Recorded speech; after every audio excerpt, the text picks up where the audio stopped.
And the thing is, those were the big team fight mages that people were playing. Those were the two. Other than that, you were mostly just playing assassins. So both these guys forcing new options from the opposing team. They take out the two best tank top laners. They take out the two best DPS mid laners, which actually speaks towards a more early game, aggressive, kill-focused game. So every jungler left on the table. The question is who wants to pick what up, and it's actually going to be the Nidalee hover. Here we go. To me, is interesting because MLXG's been great in Nidalee, but Blank hasn't. But he still wants to first pick it and give the rest of the options over to SKT, which lets them grab this Poppy. Well, the thing is, if we're going early game, you want MLXG to have Nidalee. Like, that is the pickup that you want. We saw it against against CLG already. This guy can take over the map. Yeah, and we do note that Blank had one pick and ban phase where he had Nidalee available and ended up going with Lee Sin. But at the same time, earlier on in the tournament, SKT was willing to first pick Nidalee. So if you figure that they're going to more default back to their normal SKT state, they would potentially pick Nidalee in the first rotation. And since you're getting an early game focused game based on the ban phase, the Nidalee first pick makes a lot of sense. It's just the interesting thing, though, is those two first pick Nidalee games started that 4-game loss streak for SKT. This is so interesting. When they ended up 6-4 at the end of the group stage here. So very interesting. The first pick Nidalee comes through, and despite the top lane pinch, it's SK2 who get the Poppy anyway. So unless Leaper wants to play his famous Quinn in the matchup, we're going to see Trundle, I suppose, and they're not even going for it yet. And that is the interesting thing, because, you know, we've criticized the 1-3-1 out of this RNG lineup. However, when Quinn was a power pick, they would use it terrifically to set up flanks and really dictate that pace of the game. And even before any of the Poppy nerfs, Quinn was used as a counter pick to the Poppy. So there's a very real chance we see Looper's Quinn in this game. I mean, he played it in the finals against EDG when everyone thought it was forced out of the meta. So it's definitely something that he is very comfortable going back towards. You know, SKT have a chance here if they go with Wolf's Trundle of pinching the support position, top lane position even further for RNG. And look at the hover, the fact that the blue team, that Royal, never even went for the Trundle when there was no risk on picking that Lucian. Sivir was already grabbed up. There was no contest here. We're going to wait to see what SKT picks for, but it seems like they don't even want to play tank top. And Wolf has also played Soraka later on into the group stage. It's something Aframu actually thinks is going to happen more in the bracket stage, as people will be playing Soraka because it's been so successful. And it goes back to an older version of Wolf, like in 2015 when he played a bunch of Janus. So he can play range supports, he just hasn't played much of them lately. This is really dangerous, however. You have two... your duo lane has no way to escape. I mean, you have Sivir ult at level 6, and you're going up against a Braum and Nidalee and a Lucian. If there is a kill threat in the bottom lane, that is already established right now, and Soraka is very easy to camp out and gank. Absolutely. It looks like SKT's going with another one of those kite back compositions. When we watch them in the group stage, or even when we actually pay much attention to them in the LCK split, very rarely are they the ones really forcing hard initiations. They are the best team in the world at kiting back, and that's what their team composition is built to do in this game. We'll see how hard RNG goes into the initiation camp to try and make that a punishable move. Waiting on this one, looking like that they want to send LeBlanc to the front lines. Of course, can be stopped up by both the Poppy and the Soraka in their own interesting ways. And yes, it will be Trundle top. So that is interesting. Trundle is played a lot in the LPL. All right. These teams have clearly been doing some lab work in the off weeks. Faker will be going with the mid lane Fizz. The lane dominant matchup for the top lane would be in Looper if we get standard lanes. In fact, these lanes do look a little bit swung in RNG's favor, especially with the Nidalee. But that Fizz going to take a little bit to wrap our heads around. That's going to be interesting. It was interesting because during the middle of this tournament, SKT had shied away from playing Assassin mids, went back to the Azir and Ryze, the Lulu, the Zillion, back on Assassin down for Faker. And it looks like both teams do want to focus on opening up the map a little bit more, because both top laners currently have teleport as their summoner spell of choice, something that the LPL love doing on LeBlanc, and now SKT from Korea are replicating the same on their Assassin mid laner. Yeah, in 51 games this year, Faker's played Fizz once. So it is in his pool. Every champion is in his pool, but it's been very scarcely used. Unsurprising that Fizz is in the champion pool here. I feel like that's his natural place to be. And yeah, as long as summoners don't change, double teleport on the double Assassins mid. Again, atypical, you talk about that being very normal for Chinese League of Legends. Well, we're here in the country, so I guess no big surprise here. Yeah, they just changed the one on the LeBlanc, so. Okay. Yeah, as we get ourselves through the rest of the picks and bans, the coaches shake hands and get off stage. It's now up to the 10 players on the Rift to get themselves into this match. Game 1 of the best of 5. Tweet at LOL Esports, hashtag RNG winner, hashtag SKT win. If you're rooting for China or you're rooting for Korea, we are ready to go into this matchup. Yes, it will be that Ignite LeBlanc against the teleport of Fakers, Fizz. And South Korea does own the Rift here. Higher percentage of their players brought out the icons, but now we are ready to get into Game 1. And so much of this Game 1 is going to be about the early game with the jungle Nidalee in there right now. How much can MLXG punish Blank and the rest of SKT?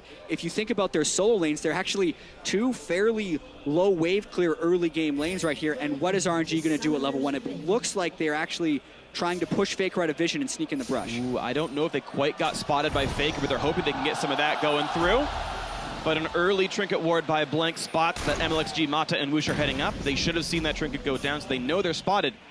And it will be an invade with counter wards coming out from the bot lane of SKT. And this is one thing that RNG have done well all tournament long. Have a proactive early game. Ensure that you can get those standard lanes if that's what you're looking for. They've also got multiple first bloods before minions had even met in that first lane. One of them was with a very similar tactic there.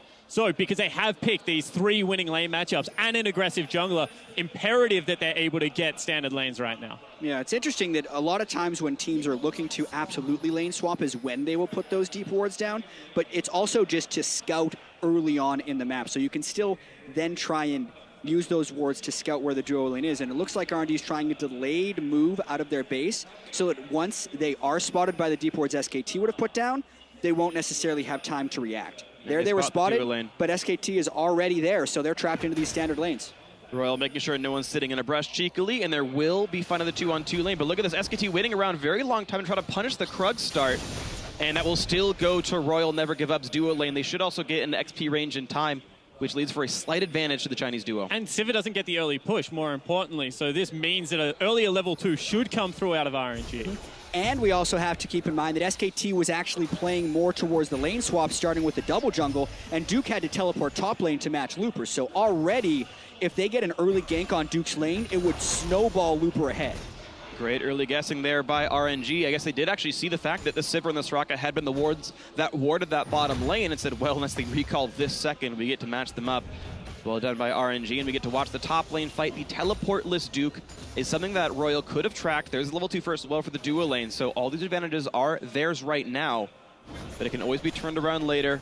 Bang, late on the Q as well, missing the CS. Yeah, and it's the little things, right? They know that Duke double jungled because he got level 2 off just the melee minions and one of the range. So, like, you 100% know that Poppy has been in that position, and this just plays so far into MLXG's hands. See how much quicker he is at clearing out his own jungle, getting around the map on the Nidalee over the Graves. Yep, already going to have that experience advantage on Graves, and Blank, just because of the champion matchup, unless MLXG makes a mistake, will not be able to catch him. And then we also have to keep in mind the early minion lead that RNG got by taking the small Krug meant they hit the level 2 power spike, and that means they're going to be able to consistently shove SKT in. So these are now 3 pushed in lanes for SKT and a jungler who is farming slowly. So this is completely in RNG's time to capitalize. And so far, tracking the first 3 waves, Royal's duo has missed 3 CS, and SKT's have missed 6, based on the amount of minutes that would be available to both these players at that time. So the duo lane is growing their own minion lead, up about 70 gold or so. And you can see, oh, predicted that Wolf would juke back into the queue. Didn't happen, though. Mata doesn't land the skill shot.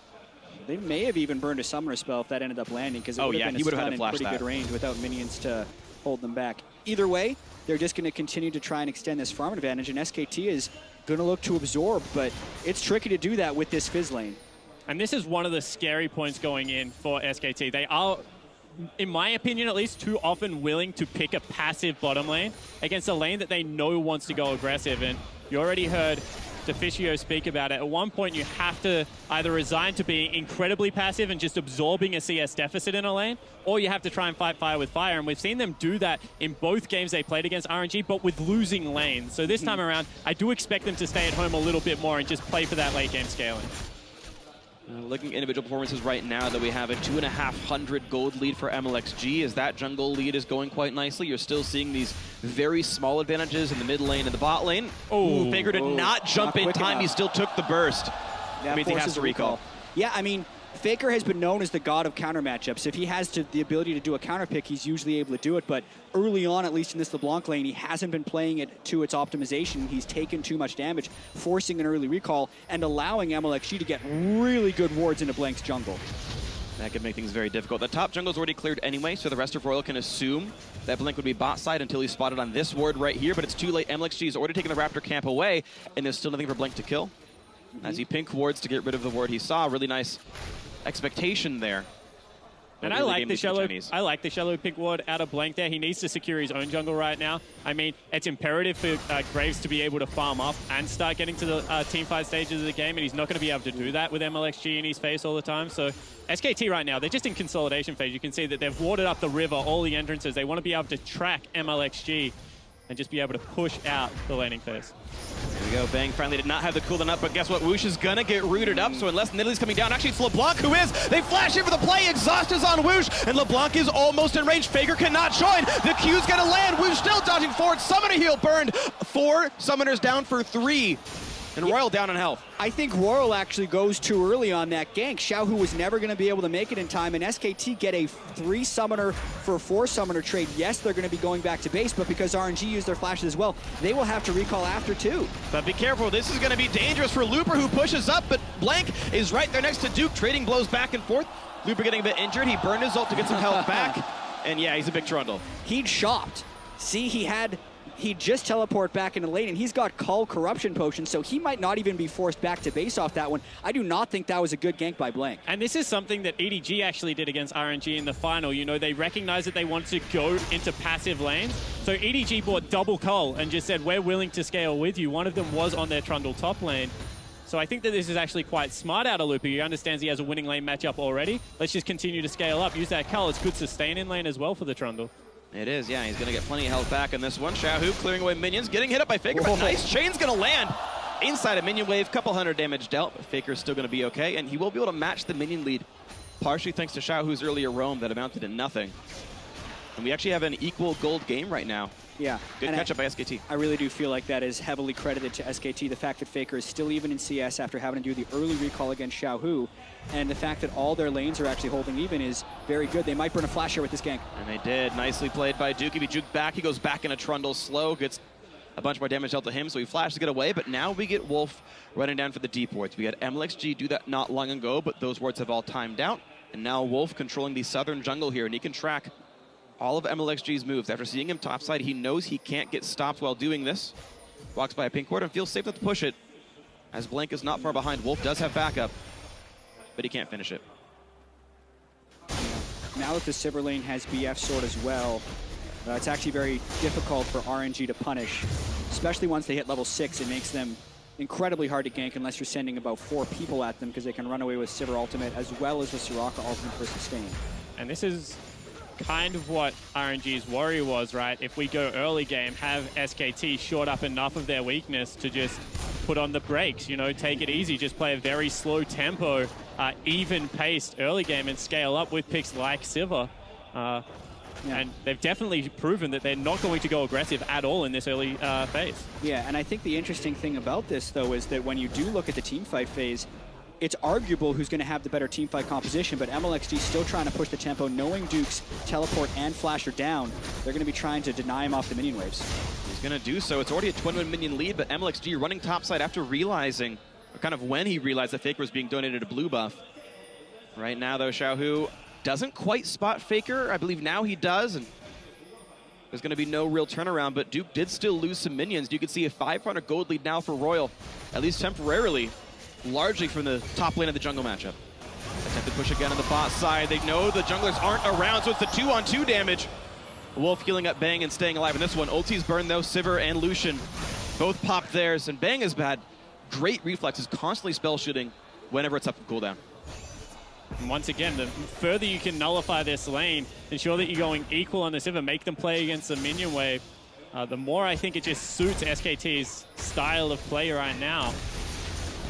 Ooh, good damage out of Xiaohu, and even knowing the range of the chains tether would be getting out of range of a possible counterattack. Yeah, really competitive lane. You can see these guys are actually sacrificing a lot of CS in favor of Harass. Low CS per minute early on in this lane. About 70 to 70 is what the count's going to be 10 minutes in. MLXG trying to steep this Dragon. I wonder if Blank's going to go down to check. He may do He so. wants the Rift Scuttler. He's definitely going to check. He's going to This is see dangerous. it. He will see it. There it is. And MLXG, is he going to choose to stay for He's this got one? it No, down. but now Blank can go for it. They're calling in reinforcements. MLXG is also not comfortable. Sorry, Blank's also not comfortable. Ooh, can he staying. Kagro it in time? He Oh, can. he's gonna get it if he Execute executes. is going to get it. That was a tight one. MLXG secures the first Dragon of the game. The first objective of the game goes to the Chinese squad on home soil. Yeah, and it was just the fact that Faker wanted the recall in there. He didn't want to fight for it at all, so they actually make the conscious choice to give it over. Look at this, Looper just going for damage up Oh. against Duke, and Duke whiffs the ultimate. Doesn't buy the time. That means Faker's teleport means absolutely nothing. He did it from base, but he's going to have a really slow walk back and might lose a full wave. And now Looper says, no teleport, no problem. Let's go back for the fight. Duke low on HP, Yeah. still no flash. Looper's going to flash to catch him, and that's a solo kill. First blood for Looper. And that's just bad communication. I mean, Duke had burnt the ultimate, no flash, not even like, there's no way you get out of that, and he stays in the lane. Teleport Yeah. would have been available if he had just backed off and recalled. Total misplay by Duke right there. He could have reset the wave and only lost a few minions. He was already losing the lane, so sometimes you get in that I think I can hold on mentality. So that is going to be a very big trundle when we move into the rest of the game. The question will be against this really disengaging team of SKT, whether or not he's going to be able to make it count. And you know, it's the little things as well. Now Blank is shown topside. It means that bottom can recall for free. It's not going to be shoved in. They take Rift Herald as well. One small Looper. misstep like that can start snowballing the game, and it's about the vision, it's about the information, not only the solo kill they gave over. Yeah, and I think for the first time all tournament, they don't give the Rift Herald to the jungler. It goes to Looper here, so he's going to be looked to really power through that lane onto Duke and just kind of trundle on him, outstat him more. Individual gold is already up 900 for him. Plus the Dragon buff, plus Herald, but here comes Faker onto Xiao, who lands the Shark as well, looks to follow, and he actually does land the E, but it's not quite enough damage. Xiao, who nearly went down. MLXG does not need to heal him. And there's no true shot barrage, he'll get away. Yeah, SKT going to try and make something back, and he had the Abyssal Scepter, I believe, both before did. Xiao. I think Xiao got it on the recall. I could be No, wrong he definitely about had that. it while recalling. Okay, but the main thing that I do want to point out that's so interesting about this game is with the Rift Herald onto Looper, they actually might be going for a 1-3-1. That is the best use of a Trundle who is ahead rather than trying to force team fights, is just create a split-pushing monster, and it'll be such a test about whether or not they can get the deep wards down in order to do a proper 1-3-1. Especially because he's going Ravenous. Like, if it was a Titanic, I would be like, you know, maybe they can team fight. Ravenous generally means, unless you get 3 items on your Trundle, you're stuck You in a side cannot lane. team fight Yeah. well. Not against Sivir and Graves kiting you, not a chance. Going again for damage onto Duke. Yeah. I actually hate the Ravenous Hydra on Trundle. I think he has enough sustain with the Titanic and is just better in most situations, plus escape. But the Ravenous is just so all in on this one strategy that he will sustain no matter what. He can absorb a gank, come back, in 1 minion wave he'd be full health again. If he lives, which he has less health than with the Titanic Hydra. And it's even further than that, right? It means you can withstand Poppy's damage whilst you're on turret and then sustain it back into the next creep wave. So I actually think it is dependent on securing a 1-3-1. They actually need to know where Blank is now to make sure he gets the free damage on there he the is. turret. MLXG does not chase in. He saw Faker was defending and just gets rid of the regular ward that he put down. But now Looper's here to cut off the Graves. Plenty of damage there, forcing the flashes. I believe Quick Draw got stuffed. Here's the engage on a bang, but he flashes away from the Glacial Fissure. Slowed back up by Mata's Winter's Bite, but the easy wave clear, and yeah, the Royal Duo Link cannot fight through that minion wave. And credit to this SKT bottom lane. I mean, Mata's flashing at them, ulting pretty much on cooldown. He really wants to start some action in this bottom lane, but every single time they're burning abilities and summoner spells early to negate a lot of that aggression. In fact, they're pretty even in CS as well and have quite a lot of control over the bottom lane. Without ganks, Soraka's the great equalizer in lane, like especially Soraka Sivir. They're just going to continue to shove out, even if you take a little bit of poke while you're clearing the minion wave. You will clear the minion wave, and the other team will be forced into an even lane with you, which is why a lot of people actually try and lane swap early against Soraka or beat it early, because if you don't do those things, she's going to be able to win the lane or at least stay even. Jeez, look at this. Talk about one winning a game. lane. Well, there were 2 games. There's one that forced a flash away from Duke and a second one that forced him off a wave earlier on. So 2 attempts by MLXG tilted the matchup enough that Looper has now crushed the matchup level 11 to level 9. Cole is almost done stacking. It's got 2 left, and he's crushing this. And now they need to get the deep wards if he wants to pressure turret number 2. Or we'll see RNG abandon the top lane and try and use the 2-level advantage with the Ravenous Hydra, which isn't the optimal way to take advantage of his item build to team fight, but it might be what RNG end up doing. There's even a third possibility. I mean, that Xiaohu has complete kill pressure right now on Duke. Just send your duo mid lane. That you've already proven that it's very, very hard to kill this lane right now with the way Bang and Wolf are playing. Although that's a lot of damage. Yeah, maybe Bang and Wolf are going to be trying to kill Whoosh because he has trouble sustaining if he takes any poke. He's taking a lot of these Qs, plenty of 4 attack man. damage. They could on 5-man the this if they get the position. Poppy is top lane, does have teleport. Trundle the same position. Graves coming down, Fizz as well. Look at the culling on the Bang. Will get restocked thanks to Soraka being a champion. And there's going to be no crazy flashy plays happening just yet. Mid laner staying equal. And we once again look at the mid lane as MLXG takes the farm and forces Faker out. He's level 11. Red buff slow Just is on. Yeah, jumps over the wall, but now looking for the play. Oh, good dodge by Faker.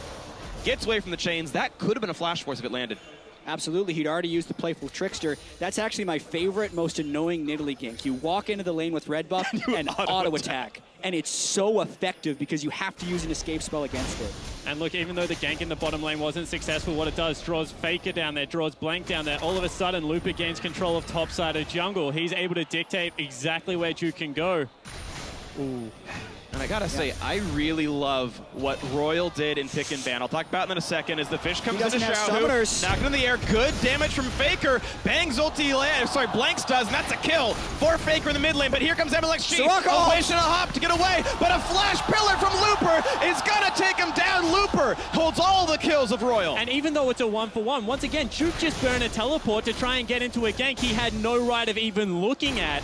Yeah, the counter push is actually going to be real. Looper can take the turret easily. Walks up to Blank, says, get away from your own base. Troll King completely. And this is just a little mistakes we're talking about in SKT's gameplay. All of a sudden, Looper has teleport advantage over Duke because Duke just burns a summoner spell. Like, there's no way that that's ever going to be a fight in your favor. Yeah, Looper way ahead of Duke here. Duke's teleports haven't been great all tournament, and Faker did play this quite well, to his credit, but then his was just outnumbered down the stretch. He absorbs the poke from Xiaohu. Xiaohu can't dodge the shark, and since he just got harassed, there's no way he can dodge this right here. Faker guesses right on the clone, is able to finish him off, and then even jukes the spear from MLXG, but once Looper was here, there was just nothing else to escape with.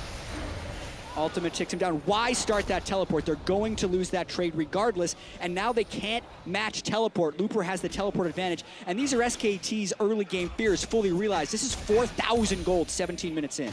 And the gold is 2 turrets going down thanks to Looper and Xiaohu making mid lane go down, Looper and MLXG making top lane go down. Bot lane still going equal, but of course Sir will have a great late game as time goes on. Dragon number 2 should be almost no contest. And now SKT will have to continually concede these objectives with the teleport advantage down, as well as the 4,000 gold lead.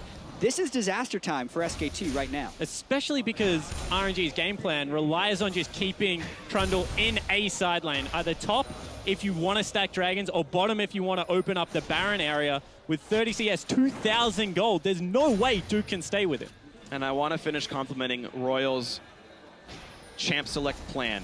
Ban the 2 best top laners. You expect SKT to take Poppy. They hand him the champion on a silver platter. First round red side, grab the Poppy. That's cute. We'll take that Trundle, crush the matchup. If you can secure that lane, even before the Poppy nerfs, Trundle would win the lane. Poppy was better because of the utility that she brought to team fights, as well as having better early lane swap scenarios. But Trundle is just going to outstack Poppy, especially considering the nerf. And RNG's actually making people question why we haven't seen more Trundle top, because people actually haven't tried to pinch the top lane matchup into giving the other team the Poppy to take the Trundle. And I gotta say, huge props to Looper, because even for Duke to get here, he had to battle through Someday and Smev, who are 2 of the very best, probably the very best top laners in Korea. And here's Looper making it look almost easy. And let's talk about how he won the lane. It wasn't through a teleport. It's not through anything Marta did, which is what we used to compliment him on. It was just individual micro outplaying. Sure, he had some help, but the gank that the first blood that he actually went for was just him soloing out Duke. Again, advantages were gained by MLXG. We want to give some props to the man on your screen right here. This Nidalee that was first picked for them. Royal wanted that early pressure. It has happened. He's up 24 minions. He's up 1,200 gold over Blank. And he also went Rylai's before Roa, which for this game, I love. Why defer your power with the Rod of Ages when you can get the immediate power with Rylai's to try and snowball the game? Because RNG also has the fear in the back of their head. The first game against SKT was 60 minutes. The second was 54. They need to be able to close them out more quickly than that, and that's what they're going for with these item builds. And there's like little things about Rylai's of why I like it. Generally, when you're against an Italy, you walk back in your creep wave, gank top. Oh, Faker's top. And this could be troublesome. Looper has popped ulti on a Duke. He's got plenty of stats, but he's still getting whittled down by these champions. Faker jumping around, but low on mana, and Looper just does not care. Finally, can he starts get him? moving the health bar. The Graves ulti comes in, the Wish as well, and it's a 4 versus 1 to take down Looper. But meanwhile, bottom lane, they've completely forced the duo off. They're going to lose a turret for it, even though they shut down the huge Trundle. Advantage still in RNG. Yeah, that just goes to show you the power of the Trundle at this stage in the game. They do kill him, though, which can be a dangerous thing, but that is such a sacrifice of map pressure. Basically, 2.5 people, then a Soraka ultimate pitching in on that one, and it's going to be a while before SKT can bounce back to these lanes to get control of the waves. CLG watching this game very intently. Could be their opponents in the finals if they can win tomorrow's best of 5 against Flash Wolves, the number 2 and 3 teams in the playoffs here. And SKT, by the way, burned 5 ultimates in that engage. 4 for the top lane fight, but Bang also popped his ult to get away from the bot lane tower dive from earlier. Great dodge by Shahu getting away, but definitely a power lead right now for Royal. Faker's still rooted up, but again, healed by Wolf. He's there to keep these lanes salvaged. Kill-wise, it's still 2-2. SKT are keeping up in that regard, but they are losing the map. 3 turrets and 2 dragons to 0 each. Yeah, and losing the map like this is where you're going to be looking to see what type of deep warding RNG can do and how well they can do the 1-3-1. Even though they didn't have the wards for Looper to successfully run away from the gank, they had the map pressure to still punish the play. As long as RNG can keep getting positive trades whenever they have Looper getting attention spent on them, they will continue to extend their lead. But if that stops, that's when SKT will get back into the game. And this is kind of the biggest question. You know, they've built this gold lead. It's 5,000 right now. Can they pressure the Baron area? Can they actually set up good enough vision to allow this split push bottom lane to continue? Wow. Mata was alone there, and Faker didn't go for the Shark. There was only Woosh anywhere near him. I feel like if that was Royal, they would have gone for that kill and like assumed no one was there. But there's no vision at all by SKT. It's a defensible choice to not go all in on that play, but that actually was a kill that was potentially there. Yeah, and that is one of the big philosophical differences between these teams. SKT will almost always only go for fights where they have full knowledge of the enemy team, whereas RNG is willing to play by instinct and go in sometimes without full vision. How about going in under a turret with 3 people behind him, Looper taking up the damage and doesn't even care because look at this turret going down. RNG swapped the dual lane back to the bot side of the map, away from the Baron, and that's theirs. And this is something that SKT were doing against Flash Wolves, doing it against RNG. They're bleeding turrets without trading back in any fashion. It's 4 turrets to 0 right now, and RNG is not a team known for their macro play. They're just cutting off the jungle with good vision.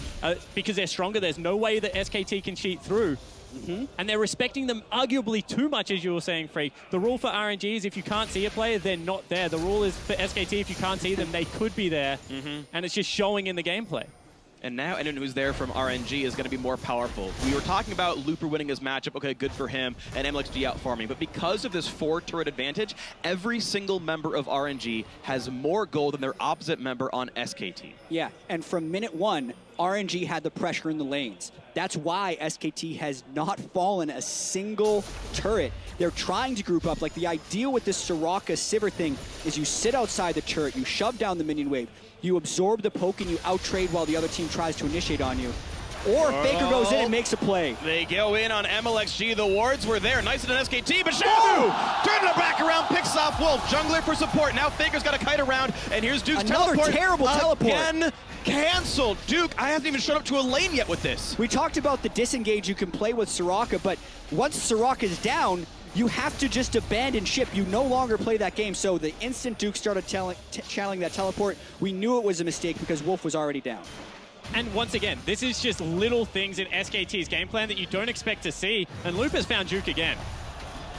Duke down a level, looking to fight for the Krug. Looper gets it and walks away. Pillar actually Faker's on the way. Slightly on the wrong side because here comes Faker. Sivir not far away either. Dragon, Bang is coming. There's no way Looper can survive. Flashing to try to push Looper into the wall. The Fizz coming up. He's gonna Dragon ult. has been grabbed. Looper wearing Dragon 3 flashes. Ults Faker still trying to run to his turret. And can they even get the dive? God. No, they can't. Looper is completely unstoppable. Goes back in, tanks a Shark, and maybe bit off a bit more than he could chew. Just kidding. They're going to take down Faker through the Wish. Now on to Duke, and his duchy is going to belong to China. As Duke goes down, Mata roams up. A double kill for Looper. That is the type of fight that just breaks your morale for a game because they had given up so much to try and stop the Trundle, but he was unstoppable right there. And it was a 25-second gank that SKT could not convert on. Yeah, but once again, you know, that was maybe an opportunity for RNG to open up the map, take down Baron. You had 4 members on that side. Instead, they commit to this 1-3-1 structure. Deficio said it best. You know, I think 8 out of 10 games they have first blood. 2 out of 10 games they have first turret. And that was a situation where they got the kills and didn't turn it into a big macro advantage. Yeah, but this is the game where they also get first turret. I think that's what's so tremendous about this performance so far from RNG, because they kept their aggressive lanes, but they are actually playing the map right now. Everywhere SKT goes leaves a vacuum somewhere else on the map, and that's where RNG is sucked towards to make the play. And this was actually, funnily enough, we criticized it, the Ravenous Hydra doing work during the extension of this fight. Yeah, it certainly was. And, you know, a couple of weird decisions one more time. Duke flashing here, not getting the wall stun. Go forward, get it against the guaranteed wall that the Trundle just walked against. Duke's play this game has just not been good enough for SKT. And then Looper, the communication on point between the top laner and the jungler. Looper's so confident to go back in. Faker's ultimate comes back up during the duration of this fight. And it was actually a bait when he went back in because MLXG had just arrived for the heal. Like, there's just so many stats on Looper right now with his 3,500 gold advantage over Duke that Faker was completely outmanned, even though he was trying his best to carry this game. 100% of SKT's kills are on Faker, and he can't actually take advantage of it.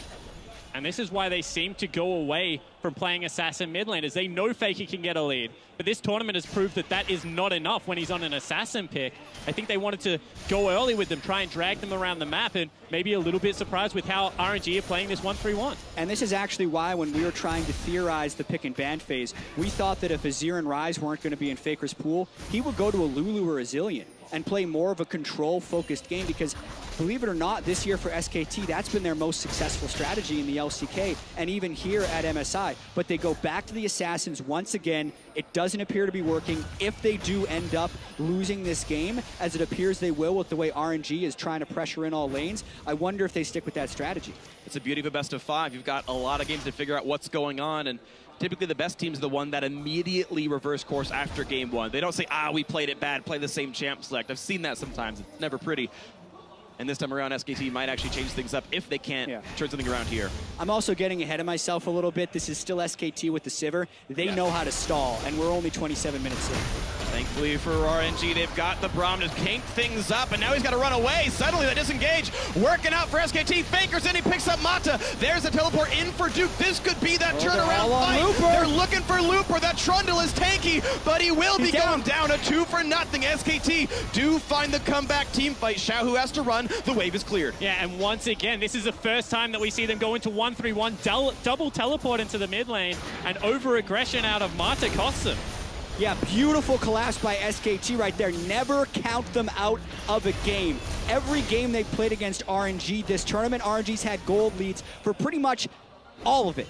And the same is true in this game, but that type of play from SKT makes you know they're not out of the game yet. And once again, this is a composition from SKT that wants to kite back. Why try and hard engage? Go to an objective, set up correctly, RNG. MLXG still looking to go aggressive. Like, that fight should not happen in the mid lane. That team fight should happen around Baron. Make them hard engage on you. Do not give them the opportunity to kite you back down a lane. And that's exactly the type of flaw we would talk about with RNG. For 25.5 minutes, they were playing the macro game quite well, but that time they didn't have enough pressure going on the side lanes to make the collapse from SKT punishable, and instead RNG collapsed in very late after they had already lost their tanks, and it allowed a very fortuitous fight for SKT. You can see the kind of damage that Bang is able to put out on this Sivir. Normally, I think Braum is great into the champion. You can stop Ricochet, you can stop the Q, but with how fast Mata died and got pushed out in that fight, Bang got so much done there. Royal, I believe, should even know that there's wards at the back of that pit. They've been there for a little while now, and the Baron attempt means nothing. And they don't have a teleport. Get Looper into the bottom lane. The other 4 members go back, buy a pink ward, set up around the objective properly. Yeah, I think punish the double teleport, obviously. But here, SKT has 3 people in the mid lane, and as soon as Mata goes in, he wasn't respecting the double teleport, actually. They were still a little bit out of sync. Duke should have been in a lot earlier there, but Faker's the one who goes in and makes the play initially. He then zones out the damage dealers for RNG and allows SKT the time to kill Looper. And yeah, they're going to be setting up for Dragon 4 here. 30 seconds till it spawns. Looper did just burn his own teleport. Actually looked for a flank on the right side of the map, and now the re-engage of SKT. A flash gets away from the Shark. Faker forced to disengage himself now. And there's that fight, splitting ulti from Mata. Blank low on health. He has to flash away now as well, but Xiao, who nearly in range, silenced out by Soraka, will have to jump right back out. Bot lane was actually pushed in, and SKT have their second turret now. And that's exactly the type of fight you want if you're the Soraka team, because they just absorbed that fight. RNG doesn't sustain up as well as them, and now 4 members on SKT are sitting at full health, whereas RNG is down some ultimates and much more health. Wolf putting him back up to full. Bangs spell shield, but gets turned around by the pillar. Has to flash away. Blank a little bit low, but Mata is maybe going to go down. Pops the shield, and Faker has to go right back out. Whoosh! Looking for Blank, can't quite land all the damage. MLXG very low. His mana pool's too shallow to heal everyone up as much as Wolf can. So Royal will have less health. Ooh. SKT has been playing these fights so well right now, but they need to be able to disengage. It's hard for them to initiate. And they're not going to stop this one. So Dragon 4 picked up. Luber puts the pillar down. The traffic cone says stop, beware, and they're going to get away. Level 17 on the Trundle. Highest level in the game. He's still the man to watch out for. 3 huge completed items, and Randuin's isn't far away. And so the clock continues on this game. 5th Dragon now 6 minutes away. They can get someone into that bottom lane, start pushing it out, try and set up around the Baron. All they need to do right now, RNG, is create pressure points. Don't go for the fights like you were against CLG that ultimately cost you the game. Set up the map correctly. But again, they walk out of base one more time. Doran's on your AD carry, no pink ward. They buy an Amp Tome on their mid laner, no pink ward. Yep. I mean, track MLXG. He's got 2 open item slots. They still have the Dorans, as you said, but he is going halfway defensive with the Hex Drinker and then also aggressive with the BF Sword. And RNG hasn't been setting up very successful Baron baits throughout the whole tournament. They've just been hoping to get a late game team fight around the area without necessarily prepping it in the way a Korean team would. So can't say we're too surprised with what's happening right now. So 6,500 is the gold lead for Royal Never Give Up, which they've had a lot of the times, and they've still lost a couple of games here. One to Counterlogic Gaming, one to SKT right here. They actually lost the game to SKT, still holding on to a gold lead. So they lost both their games holding on to gold leads. I mean, the one against CLG was bigger, I think. Yeah, that was almost shameful. 17,000 gold yeah. against CLG, but it was more like 5,000 or 6,000 gold against SKT. And this is actually closer to the game 1 for me against SKT than the game 2. Game 2 was much more of a bloodbath, but game 1 was RNG jumping out to an early lead, actually getting a lot of picks onto Faker, and then SKT continually being able to disengage, farm up, until they all reached 6-item power points, and then RNG was able to win a team fight actually around Dragon number 6, if you can believe it. So we could actually be in store for another similar game like that. Yeah, we certainly could, and you know, touching on item builds quickly, we see another 3rd item, Lichbane out of MLXG. It was something that a lot of people criticized. In this game, 1-3-1 split push where Nidalee should be controlling the jungle and then chipping away at turrets. I don't mind it, but if they ever get into these 5v5 team fights, it is outright a poor item choice over something like a Zhonya's Hourglass. So RNG's decision-making in this game now has to be on point, because they've even committed themselves further to this through item builds. Yeah, MLXG has 30 magic resist, the base value he has, so he basically takes true damage from Faker, who, yeah, would basically one-shot him. He's got to be very afraid of his positioning here, maybe going for Zhonya's next, which will help MLXG some. He can outplay the fish and things like that, but it's a lot of damage dealers, right? Trundle only half tank in a way because he went Ravenous Hydra, and Mata's Braum only has so much gold. Yeah, it's a 4-item mid laner on Xiaohu compared to just 3 completed items on Faker, but it's because he's gone with some of the cheaper items from Relanomicon and Void Staff, both lower in cost, but SKT definitely bouncing back in this game. It was 5,000 to 6,000 gold 8 minutes ago, and it's still 5,000 gold, so the percentage difference is lower now, even if the absolute is the same. Ooh, nice attempt there. Makes Faker jump forward. Burns Cool. the Playful Trickster out. So that is exactly why I like Rylai's on Nidalee, by the way. The counter is walk with your minion wave, right? You can't get hit by those big spears. But with the Luden's Rylai's, triggers. the Luden's triggers are slow, so you just throw spears at minion waves all game long. And you maybe get a setup for a team fight. The last item I also want to touch on is the Infinity Edge onto Bang. third item Infinity Edge means if he gets the crits in the team fights, it's massive. But if he's low, he can easily get bursted down. Wolf burned his flash. He was ignited as well. Xiaohu burned his own flash to get in, so more summon was lost by RNG, but Wolf will have to recall for this, which gives they might go some straight time. for Baron. Yes, to go right away for Baron. They swept out the pit. There are no wards for SKT. Looking for Blank on the other side. They actually land the chains. They're going to go in for Graves, but he gets out just barely with collateral damage. Looper pops the pillar, but no one caught out by it. And they haven't even forced the teleport from Duke right now, so they're going to continue to force down as they do kill it very quickly. This has got to be the fight, but it's not like they prepped it hugely. No, one way in is the Sivir ult. That's gone. We'll see if they can get it. They got it. That's the Baron. Blake flashes forward just to get caught by the Braum ulti. Now Bang in the bad spot. Pillar catches him and he goes down to Xiaohu. The teleport is late from Duke. It's a 5v4, but he sends Looper away.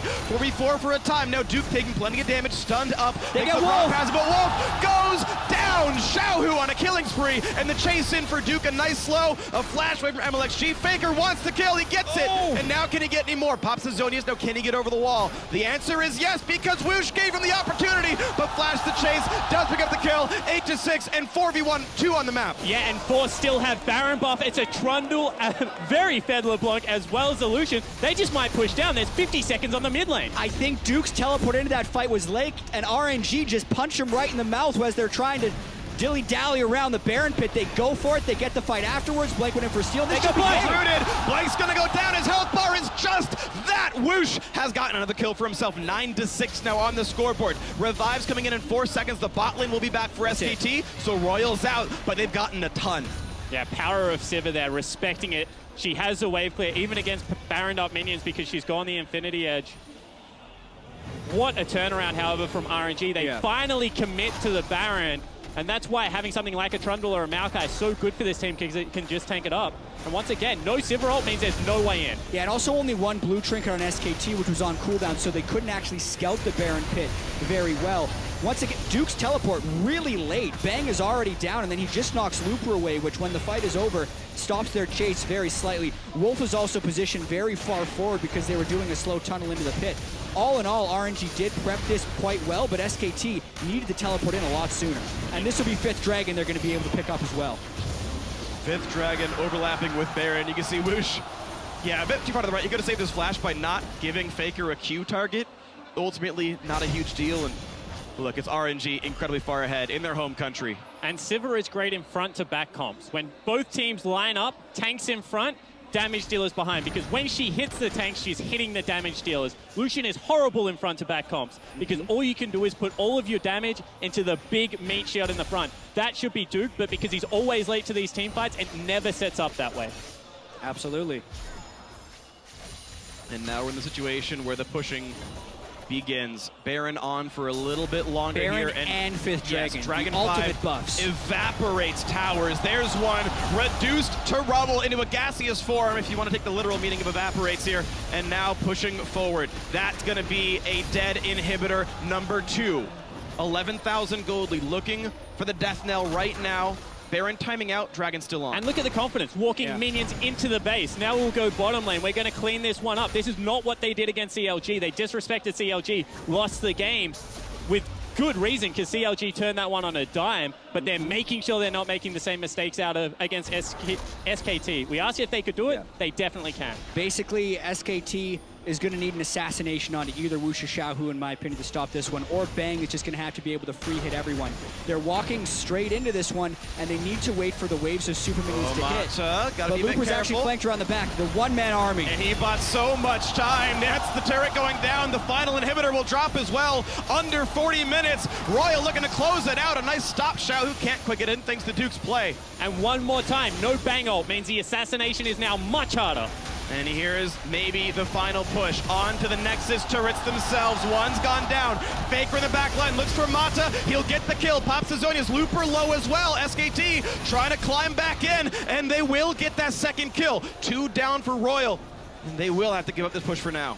Yep, they have to regroup, but they've done a bunch of damage to the base. All but one turret killed, all 3 inhibitors. The danger here is that SKT is going to free farm 3 waves of minions and catch up a little bit in items, but the next push, when these guys respawn, RNG is going to go for the end of the game. By the way, that's why we call Faker the best player in the world, because he's just able to weave himself into the backline. Target selection, beautiful from him. He understands Mata wanted to be the tank, and he had enough damage to take him out. Yeah, RNG Thing is, commit Looper pretty forced hard front line under a turret. on that first turret, and Looper doesn't have ultimate here to beef up his front line either. Great Zhonya's timing by Faker as well, and with the front line down, SKT's very easily able to run at them. More kills for Faker's Fizz, but just hasn't appeared to be enough. It's the interesting thing is both these teams came in with a plan. SKT banned 2 mid laners, said Xiaohu, pick your LeBlanc. We'll play Fizz into it. It'll be great. And hey, Faker's 6-3 on a losing team. That's solid. Royal's plan, we're going to ban 2 top laners. Grab the Poppy because Looper's going to crush you. That plan is working better. And it's the early game plan, I think, that's also working for RNG. The fact that they were able to pick themselves into a bunch of pushing lanes while still having the Nidalee just allowed them to push through the map and continually get those gold leads. And in a series with RNG, you tell me they ban Alistar Maokai on the blue side, I say you're crazy, but the priority they've given to their jungler and the power they gave to MLXG to pressure lanes. I mean, he's 0-2-6, but he was just able to put the jungle on farm and get into the mid lane, get into the bottom lane and force him off minion waves, go top, get a 40 CS lead for his top laner. Yeah, this will be the attempt at the final push. The idea for RNG is they get all the waves going at the same time. They don't have Baron, they don't have 5th Dragon, but they still want to push with these triple inhibitors being down. When the super minions are there, even if SKT tries to fight them, it's going to hurt. The Ricochet is actually insane in these situations because it can cut through all the minions. And it gets rid of the minions. Mata flashes away with the Shark, doesn't tag any more of his teammates. Duke Q says is off the Trundle ulti. Looper will not get any more stats for this one. Faker brought back near to full health thanks to Wolf's play, but here's the next round of the minion waves. Mid inhibitor respawns, but that'll be an easy take for RNG. But it gives SKT time to knock down that bot lane minion wave. But Duke, a bit far forward, taking plenty of damage, but he's going to stay alive for now. Here's the tackle in the front line. Mata, a bit low. Duke dangerous as well. Mata has to run out. Faker pops the Zonia's. Looper has GA, but he's very, very low. The slow tags on, and they're going to chase it a blank. Can't quite kill him off. Bang has to flash away from a Trundle pillar. Mata stops it, and that's a kill into MLXG. But they trade back on a bang. Whoosh has to kite out, and Faker gets him. A 2-for-1 to SKT, but the top lane is taking a lot of damage thanks to the minion wave. Blake is out of mana, and here comes the damage up, but Faker's out of mana as well. They just can't fight back, but here they might get aced, Duke. They want Xiaohu, and I don't think they can get the Nexus, so here comes the damage up, but there's the shutdown. It's Looper alone against the world, and can he get anything else done? He is trying to win They can't kill him. himself. He's unkillable. Looper wins game 1 for China. With all the minions dying, he kept sustaining through the fight with the Trundle passive. And at 1v3 at the end of the game, he just waltzes in to finish it. What an ending. And finally, Royal just hard commit to the Baron, to the end game push. They're sick of playing this where they can't close out games, so they go hard. They risk losing, but they end up winning. I love high-risk League of Legends. Oh my I love the goodness. plan they went for. The eggs in the Looper basket. I mean, we talk about high-risk League of Legends, and even though SKT was picking a disengaged composition, picking that Fizz as the first Fizz at MSI is also high risk. So both these top teams laners wanted to do that, and also First mid lane Fizz. There we go. Yeah, the first mid lane Fizz. So it doesn't actually change our totally unique champions. You're absolutely right about that. But oh man. We were wondering if the SKT team was going to bounce back and just look dominant like everyone expected them to coming in. The answer to that is a definitive no after one game, because RNG looked just as good, if not better, than they did in group stage. The question for RNG was, can they do anything but teamfight? Answer, yes. Pick 3 winning lanes, get a pressure jungler, smash them in the early game, then pull the map apart. Yeah, I was actually really impressed to see RNG be able to use a lead that wasn't just Xiaohu. Right? Okay, MLXG has camped that mid lane, the level 3 Graves. We've seen it like 3 times now. Okay, well, LeBlanc's at first blood. Go Xiaohu, try to carry us. But this time it was Looper. It was playing for that top lane matchup, get it ahead, and that wedged most of those 25-minute leads that RNG had. And it meant so much. It meant the first 4 turrets. Yeah, and I'm just thinking about SKT, like, in their huddle, what are they going to be able to tweak in that last game? Because they had 4 days to come up with this strategy. They don't get to switch sides of maps, and they've already tried some strategy tweaks in the group stage. I don't know what they're going to do next. You got to figure out what it's going to be. It's going to be a great series. The best of 5 for a spot in the finals at MSI, so Dash, take it away.